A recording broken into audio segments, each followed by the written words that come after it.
So, okay, so yeah, as you said, I work kind of mostly in this intersection between philosophy of medicine and psychiatry. So I'm really interested in kind of hard to understand chronic conditions, but I also have this long-standing interest in the philosophy of grief, and this work is a sort of synthesis of both of those research interests for me. But this will be more so focused explicitly on grief. So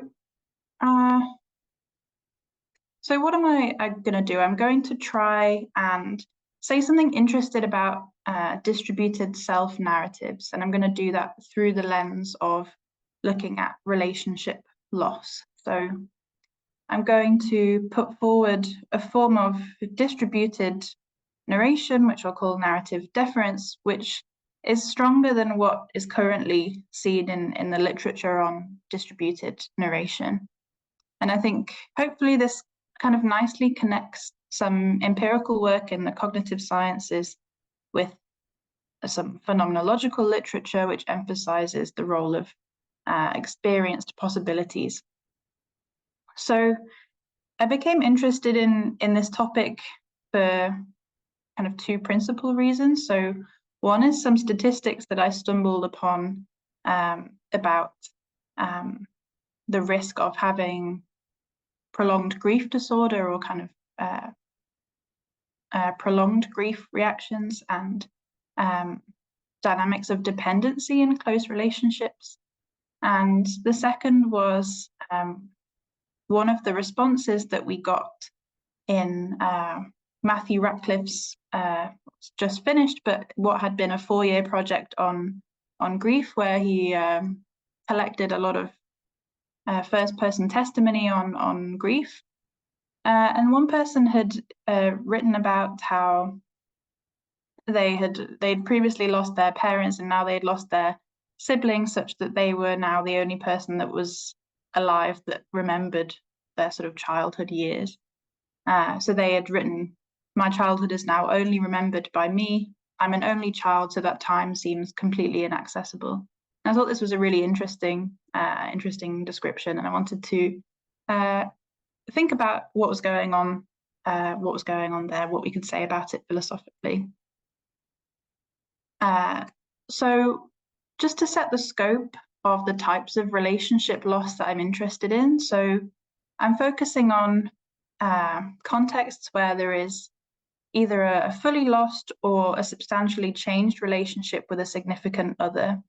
So of course this covers these kind of paradigmatic cases of death, of bereavement, but I think it also has scope over some other types of relationship loss. So kind of breakups, divorces, missing people, various types of estrangement from others, and maybe various kind of pathologies, so brain injury, for example, dementia, addiction, things that might significantly change the relationship that you have with a person you were previously very close to. So depending on your sort of theoretical commitments about grief, you might think that these all count as cases of grief. You might not. It doesn't really matter. I'd be inclined to say that they are cases of grief. We can talk about that if you'd like. So my hopefully uncontroversial starting point is that the course of a grief reaction is shaped by the nature of the relationship that one has lost. And there have been some, as I mentioned, some interesting things said already about this relationship between grief reactions and dependency in relationships. So one study, they had found that dependency seemed to be implicated in the relationship between childhood adversity and developing traumatic grief later in life when one is widowed. Likewise, you see this sort of theme in early Bowlby literature too. So this idea that dependency on the deceased person increases the risk of developing a severe grief response, which only in the last 3 years, I believe, might now be classed or kind of diagnosed as an entity in itself as prolonged grief disorder, which is now in the DSM revised edition of the fifth version, I think. So people have been pointing to this word dependency, but not a lot of theoretical work has been done on this, to my knowledge. So one paper in 2007, they wrote that increasingly researchers are recognizing that dependency-related thoughts, behavior vary considerably between people and situations, and should be conceptualized in domain-specific terms rather than super general. So when you look at the literature on dependency, you find that conceptually, it's sort of not a lot is said to pin down exactly what this means. And likewise, a lot of the empirical literature, you'll see people self-reporting how dependent they consider themselves to be on a person, with a sort of Likert scale. So, 1 to 5, not dependent at all, very dependent, emotionally or financially. So they really sort of vague ways of understanding dependency that leaves a lot to be cashed out. So I'm going to try and do a little bit of that today. So turning to some philosophical work on distributed memory. So there's quite a few people working on distributed memory, and some interesting connections have been identified between memory and cognitive interdependence. So you can trace this kind of stuff back to the 80s with this transactive memory systems research, which some of you may know. So the idea of transactive memory systems is that group memory structures develop and become capable of memory achievements far beyond what can be accomplished just by an individual on their own. And there's a lot of very strong empirical work being done on this by John Sutton, pictured here, Celia Harris, focusing on long-term married couples. So they find that if married couples are being kind of interviewed together in a room, then they have much higher recall of events than they would do if they were alone. So they also find that this sort of distributed remembering has scope over all types of events. So not just these sort of really sort of narratively significant big events, but also mundane everyday remembering. So the picture that we get from this work is that people that we're in close relationships with shape and influence the processes of accessing, interpreting, and recalling one's own memories. And I want to extend this to claims about narrating one's own memories. I think it's a sort of natural progression. So this connection has been made by Neil Norrick, namely. So he proposed that as with memories, narratives are also distributed between people, and this is sort of implicit in some of the empirical work on long-term married couples. So in one study led by Celia Harris, the wife in a couple says that, her and her husband, you can tell the other person's stories, and her husband's quipped, well, because we've done everything together, if you're not careful, you don't know who has the right to the story. You don't know whose story it is anymore, who has the sort of epistemic authority over this story. So in Neil Norrick's paper, he lays out some different strengths of co-narration. And the strongest form of co-narration that he lays out is where two people use what he calls shared telling rights to collaboratively produce a single narrative thread which both people adopt. So for him, you get telling rights either by having directly experienced something firsthand, or by being kind of told about it to an extent that your epistemic position is strong. So this is the strongest form of distributed narration that he identifies. So one thing that John Sutton has noted in his work on distributed memory is that cognitive interdependence doesn't have to be merger, meaning that you each remember the same stuff, but rather it's complementary, and that's partially what makes it work, right? So you remember subtly different parts of a story, and you can sort of trigger different memories, and hence your sort of memory achievement is much broader together. So one would expect narrative contributions to mirror this asymmetry, right? So it's not that you narrate stuff exactly the same stuff, but rather you offer slightly different versions of the story, different perspectives, that nonetheless complement one another. And this, I think, is kind of underexplored in the literature. So this is what I want to focus on today. So I'm going to do so by focusing on the distributed narration of a particular set of events, which we can understand as shared events in a sort of broad sense. So much like the sense that this shared telling rights idea put forward by Norwick, that either something that you have gone through yourself or something that you were sufficiently epistemically involved in to have sort of telling rights about that event. So I'm going to focus on significant adverse life events, some of which implicate illness, some of which don't. So I have 3 broad case vignettes to sort of illustrate subtly different dynamics that I think can be in play in narrative practice. So the first case, so person A. So person A as a child migrated with his sibling as refugees. A remembers the experience in some detail, but there are gaps in his memory. When A discusses the experience with his sibling, they're able to remember details together that they had both previously forgotten.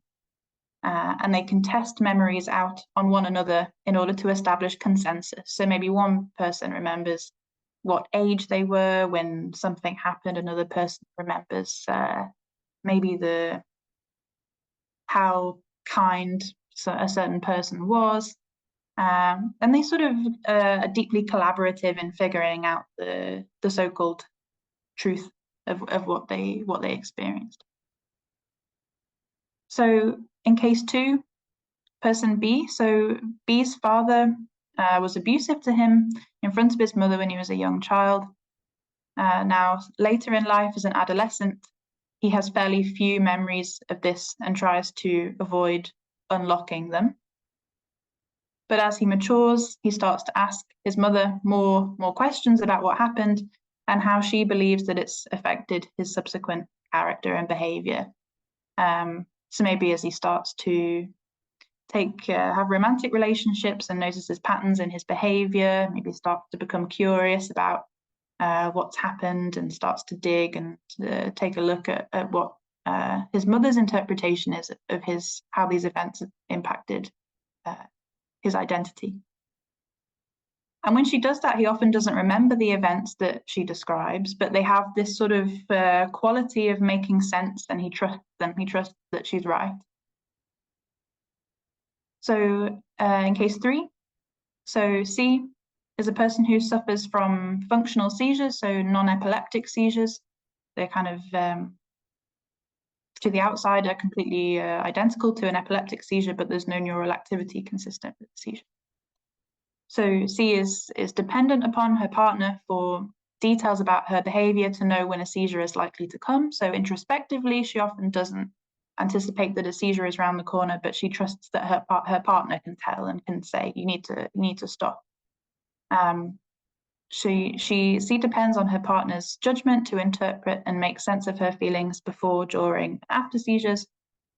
And her partner's judgment significantly influences how she describes her experience to her neurologist. So I'm working a little bit on functional seizures at the moment, and this is something that the clinicians report happens a lot. So you'll have, if you're asked, do you ever feel kind of better after you've had your seizure, they will often say no, but then their partners will say, you know, I think you do actually, and then they can sort of start to incorporate this into their understanding of the phenomenology, the very phenomenology of the seizure that they have. So in the first case, the refugee siblings, memories of shared events are corroborated and consolidated in order to establish one narrative thread that they share and they both endorse. So there's some asymmetry in the details that are remembered, but each person's memories complements the others. There's no sort of narrator tension. So in a case like this, it seems like the dependent seems to consist of sort of complementary memory corroboration. And the narrative construction, while being collaborative, is roughly egalitarian. But in the cases 2 and 3, I think there's something much stronger going on here because there's an epistemic asymmetry which underlies a narrative asymmetry. So what I think can be seen in cases like cases 2 and 3 is that there is the sort of intent to narrate one's own experience through the epistemic standpoint of the other person. And this can involve episodic memory, but it can also go beyond it, right? So the other person's epistemic standpoint also incorporates their interpretive position and how they construct a narrative about what they remember, right? So I think that cases 2 and 3, there's something stronger going on that is interesting and deserves some theoretical scrutiny. So in cases like this, given that there is this epistemic asymmetry, the recall and narration process is not distributed equally between the two people, right? So in cases like this, one person can be more dependent upon the other person for narratives concerning one's own biography than one is on oneself. So it may be that perhaps giving narrative order to some perhaps traumatic event just wouldn't be possible at all without them. Or perhaps one believes that, you know, sure, I could try and tell a story about why I'm like this, but you know, who knows? It wouldn't seem to satisfy some sort of internal criteria required to endorse the story, right? The other person seems to be a necessary condition for having a story that one trusts.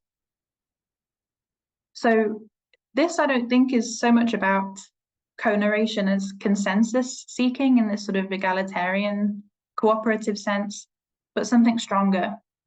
So this is the narrative deference idea. So there's the sort of positive account. So now I'm going to turn to looking at what becomes clear if we think about the loss of those relationships. So I think in all of these cases, all of these sort of vignettes that I sketched, the loss of that relationship is likely to threaten the voice of the narrator of one's own biography. So the refugee who loses their sibling, this might kind of render the process of narrating one's own life events fragile. So maybe they don't trust their memory of things so much anymore. Perhaps seeking consensus with their sibling was felt like a sort of condition for endorsing story. Maybe they're a little bit more tentative now. But in the cases 2 and 3, so where there is I think this strong narrative deference, losing the relationship could imply losing the authoritative narrator over aspects of one's biography. And if we're interested in sort of significant adverse life effects, they may be central to one's biography and one's sense of self. So this is stronger than this sort of fragility of narratives, but rather certain aspects of one's biography may just be rendered completely inaccessible and crucially unable to be made sense of, right? So these experiences may now take on this quality of just being impervious to sense making. So I needed them to even know where to go with this sort of hermeneutically. So I think we can understand this as a sort of loss of access to epistemic content about myself through losing the other person. And this can have significant consequences for one's self-narrative and one's sense of self. So what do we say about that? What does this entail? So there are some theoretical paths that present themselves to me at this point. So one convenient way of making sense of this would be to postulate the at least partial loss of narrative self. So narrative self being this popular theme in phenomenological literature at the moment. So Maria Schechtman is perhaps most well known for this, Richard Heersmink, Jerome Bruner. So Schechtman's view is the sort of strongest view, I would say, the strongest narrative self view. So she thinks that selfhood is constituted by implicit or explicit narratives. And Jerome Bruner has said the self is a product of our telling.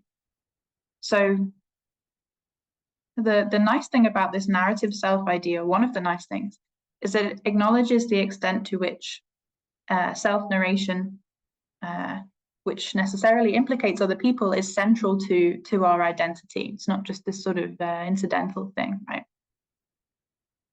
So if we wanted to, on this view, we could make a pretty strong extension claim if we take this narrative self-constitution idea seriously. So we could say the other person that I've lost literally possessed parts of me.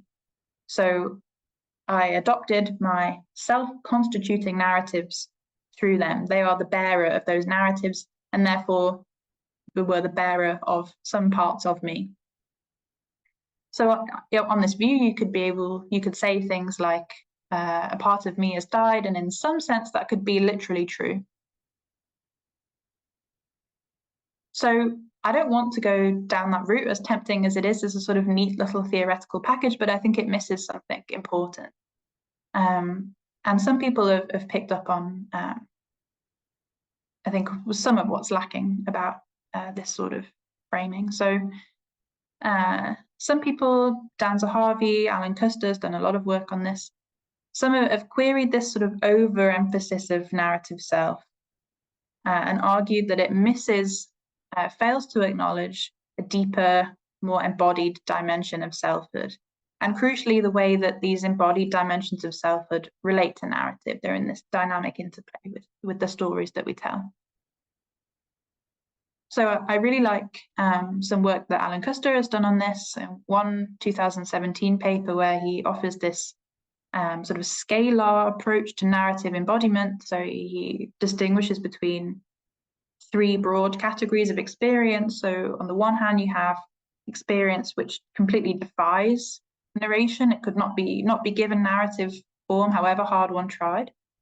Then there is experience which is in theory narratable, but not yet given narrative form. And then there's the narratives, experiences which are given narrative form.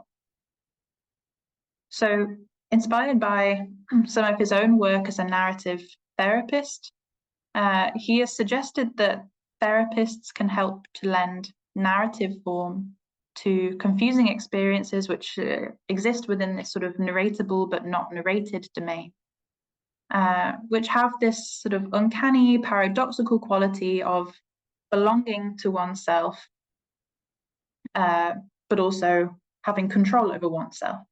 So, for instance, take somebody has a bit of a jumpy nervous system and seemingly meaninglessly kind of, if somebody shuts a door too loud, they'll sort of jolt. So things which they're sort of my experiences and they're part of me, but there's still this sort of ambiguous or slightly outsider-like phenomenal quality to those things, that they seem to have this kind of control over me despite being sort of fine at the same time.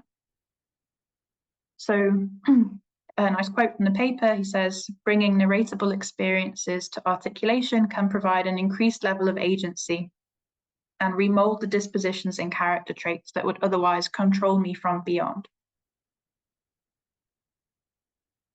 So taking these sort of theoretical tools with me, I want to say that this idea of narrative deference shows us that people that we're in these very close relationships with, they can also play this role for us, not just therapists, but also that there's something interesting to be said about how people that we're close to are experienced by us as even just holding the possibility of playing this role for us. So I don't think that the only salient thing about this narrative deference idea is it actually happening, right? It's instantiation, but also this sense that it is possible, that it's a sort of affordance, if you like that kind of language. So why do I think that? Well, consider some counterfactual situation without or before the loss. So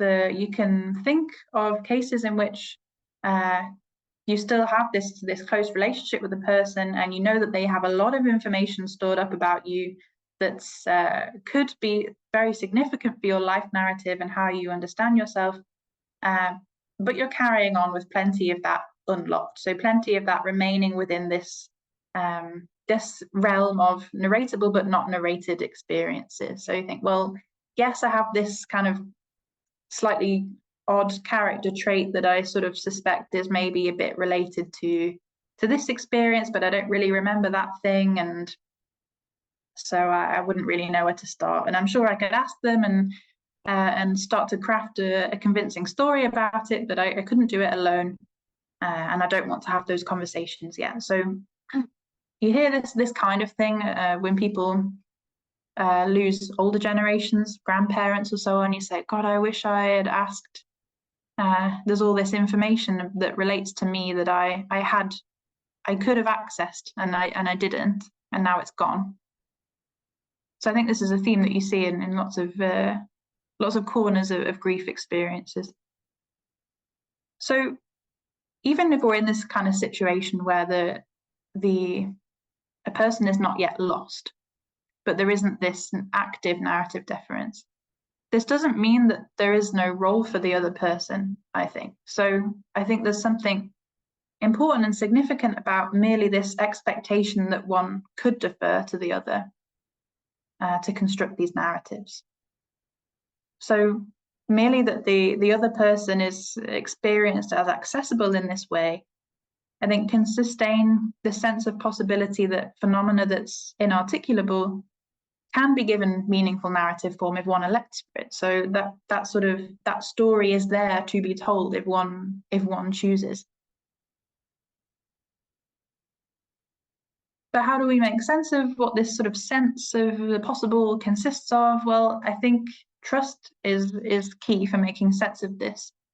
So I think I would argue, at least, I'll say a little bit more about this later, but at least some very thin notion of trust seems to be a necessary condition for this narrative deference.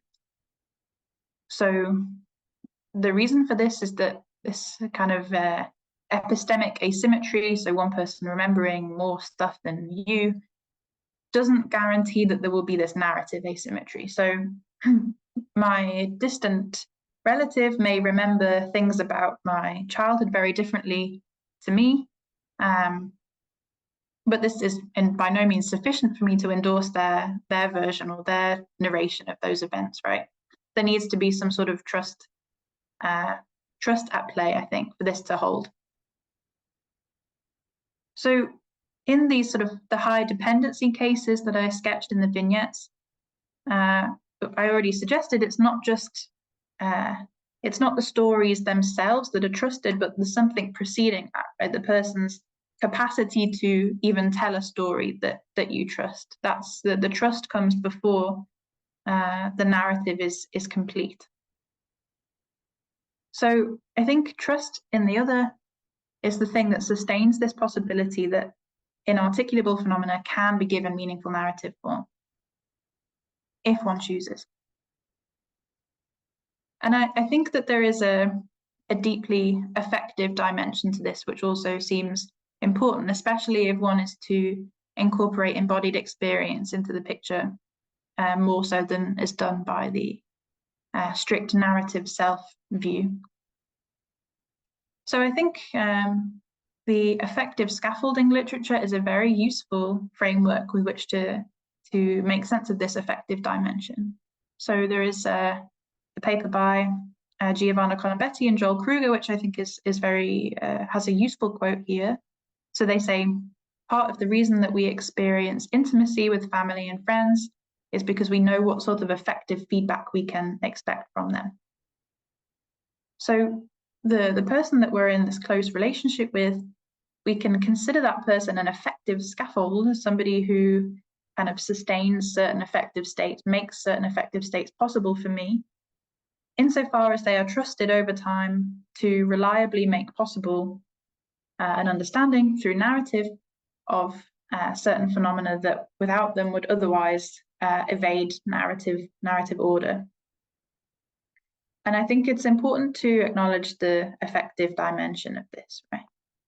So just even that skill, being able to, that sense that they could give narrative order to these sort of confusing, diffuse affective states or bodily feelings or kind of behavioral dispositions, that alone makes it possible to be less threatened or unsettled by that phenomenon. Right? So this sense that, yes, these sort of bodily dispositions or kind of nervous system habits that seem to have this control over me, but I know that there is this, there is somebody who can help me tell a very meaningful and trustworthy story about why that is. This can be made sense of. So I think just this sense of trust in the other person to serve this role can also help to scaffold that sense of agency that Alan Custer outlined. So being able to reclaim phenomena, which is, even though it's sort of mine, might have this sort of alien outsider-like quality, right? This, these dispositions that just sort of jump out and embarrass me, even though they are mine. They can be owned and reclaimed with the help of a trusted other. So I think to some, so when there is this narrative deference, the person that one defers to, the deferee, is experienced as somebody who can potentially uniquely cultivate certain affective states in ways that can involve active narration, but can also go beyond them. So I think that this positive account tells us something interesting about what can happen when the deferrer, the person that defers, loses the person that they habitually defer to or habitually experience that they can defer to. So in losing that relationship, one can also lose the sense of it being possible to give narrative form to experiences which are central to one's own biography. And I think this is one under-acknowledged way in which the loss of certain relationships can contribute to traumatic or prolonged grief, or indeed other forms of relationship loss, depending on whether or not you want to call them grief.